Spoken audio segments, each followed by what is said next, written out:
যেমন তেমনই খুব ভালো। নিখুঁত শুধু রাজকন্যা হয়, কিছুটা ভুল, একটু অগোছালো। জীবন কোনো রূপকথা তো নয়। কথার রূপেই মজেছিলাম আমি। সব মিলিয়ে যে তুমি, সেই আমার। রূপের চেয়ে কথা অনেক দাম। আমরা দুজন পথ জানি না থামার।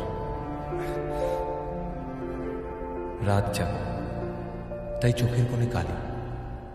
পথ পেরোলে বাড়ছে বলি রেখা। তুমি নিজের যত্ন নিও খালি, ভালোবাসার কাছেই সেটা শেখা। এই সফরে আমিও পাশে আছি। প্রেমিক পুরুষ সঙ্গী তারাও হয়। এই উপহার রাখছি কাছাকাছি। জীবন কোনো রূপকথা তো নয়।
সাক্ষী থাকুক কাদায় আঁকা আহত এক থাবা, সাক্ষী থাকুক হাজার বছর হাওয়ার গোরস্থান, সাক্ষী থাকুক মৃগনাভির কস্তুরী ভোরবেলা, সাক্ষী থাকুক সাঁওতালি ক্ষোভ যক্ষ পিশাচ দল, সাক্ষী থাকুক বাদর ময়ূর উলুধ্বনির খেলা, সাক্ষী থাকুক পাতার কুরুপ হোমের দাবানল।